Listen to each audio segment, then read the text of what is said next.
अस्सलाम वालेकुम व्यूवर्स, मैं हूं अदील मंसूर। आज यहाँ से बात करेंगे गोंद कुंदर की। कुछ लोग इसे लबान का गोंद भी कहते हैं। ये एक कुदरती रॉयल रेजिन है जो सदियों से मुख्तलिफ रिवायती तरीक़ों में इस्तेमाल होती है। लेकिन अगर आपने हमारे चैनल को सब्सक्राइब नहीं किया, प्लीज़ इसको सब्सक्राइब कर लीजिए, बेल आइकन को ज़रूर प्रेस कर दीजिए व्यूवर्स। लेकिन एक बात बहुत कम लोगों को मालूम होती है, जो गोंद कुंदर बाज़ार से मिलता है वो हमेशा बिल्कुल साफ़ हालत में नहीं होता। इसमें मट्टी, छोटे छोटे कंकर या दरख्त की छाल के ज़र्रात भी मिले हुए होते हैं। अगर आप इसे ख़ास शक्ल में इस्तेमाल करना चाहते हैं तो पहले से साफ़ करना ज़रूरी है। फ़र्ज़ करें आपके पास 1 किलो गोंद कुंदर है। इसे तकरीबन 2 किलो नीम गर्म पानी में डाल दें और अच्छी तरह इसकी मिक्सिंग करें। आहिस्ता आहिस्ता इसका असल हिस्सा पानी में घुल जाएगा, जबकि मट्टी, कंकर और दूसरी गैर ज़रूरी चीज़ें नीचे रह जाएंगी। अब इस सोल्यूशन को किसी बारीक कपड़े या छलनी से छान लें।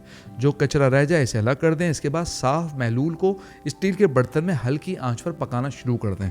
मकसद सिर्फ इतना है कि इजाफी पानी खुश्क हो जाए और गाढ़ा मादा बाकी रह जाए। जब ये मुनासिब हद तक गाढ़ा हो जाए तो इसे स्टील की ट्रे में फैला दें और धूप में अच्छी तरह खुश्क होने दें। मुकम्मल खुश्क होने के बाद इसे बारीक पीस कर पाउडर बना लें। अब आपके पास निस्बतन साफ़ और खालिस गोंद कुंदर मौजूद है, जिसे मुख्तलिफ रिवायती इस्तेमालात में लिया जाता है। ये सिर्फ गोंद कुंदर के साथ नहीं होता, बहुत सी कुदरती राले और जड़ी बूटियाँ भी इस तरह साफ़ की जाती हैं ताकि इन्हें मौजूद गैर ज़रूरी ज़र्रात अलग हो जाए और इस्तेमाल के काबिल खालिस हिस्सा हो सके।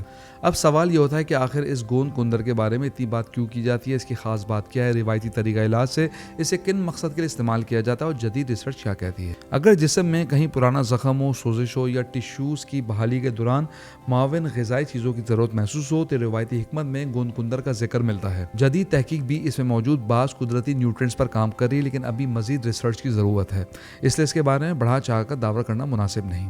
इस्तेमाल का एक आम रिवायती तरीका यह है कि साफ़ किया हुआ और बारीक पिसा हुआ गोंद कुंदर आप किसी कैप्सूल में भर लें और बाज़ लोग 1 ग्राम के करीब कैप्सूल सुबह और शाम पानी के साथ भी लेते हैं। लेकिन मकदार हर शख्स के लिए एक जैसी नहीं होती, इसलिए किसी बेहतर हकीम से मशवरा करें या जनरली आप इस्तेमाल करें जैसे मैंने बताया। कुछ लोग गोंद कुंदर की धुनी भी इस्तेमाल करते हैं क्योंकि उनका ये अकीदा होता है। एक और दिलचस्प इस्तेमाल इसकी धुनी का है। कुछ लोग गोंद कुंदर को बरमल के साथ मिलाकर अगरबत्ती या बखूर तैयार करते हैं। तरीका बहुत ही आसान है। दोनों चीज़ों का बारीक पाउडर मिलाकर हल्का सा पानी शामिल करें, यहाँ तक कि नरम सा सोल्यूशन बन जाए। फिर इसकी बारीक बत्तियाँ बनाकर अच्छी तरह खुश्क कर लें।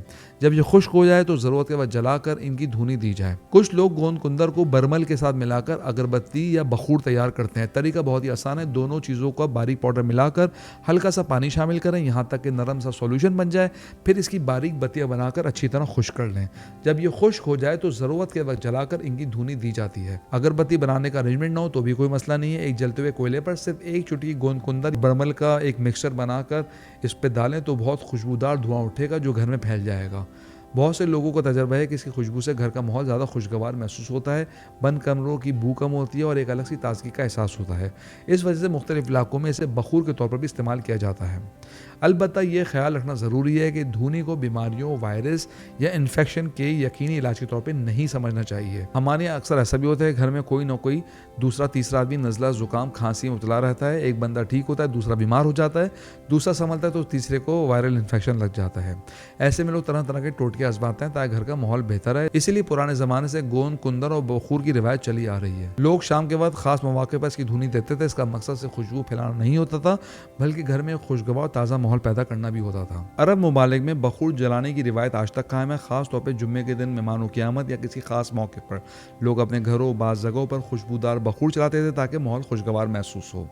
अलबत्ता वहाँ ओद, बखूर और दूसरी खुशबूदार कुदरती चीज़ें इस्तेमाल की जाती हैं जो काफ़ी महंगी भी होती हैं। हर शख्स का इस्तेमाल आसानी से नहीं करता। इसी वजह से बहुत से लोग अपनी इस्तेताअत के मुताबिक गोंद कुंदर जैसे कुदरती बखूर को तरजीह देते हैं, क्योंकि इससे भी खुशबू और ताजगी का एहसास हासिल किया जा सकता है। व्यूअर्स, गोंद कुंदर भी इन्हीं कुदरती चीज़ों में से एक है जो सदियों से मुख्तलिफ रिवायत में इस्तेमाल किया जाता है।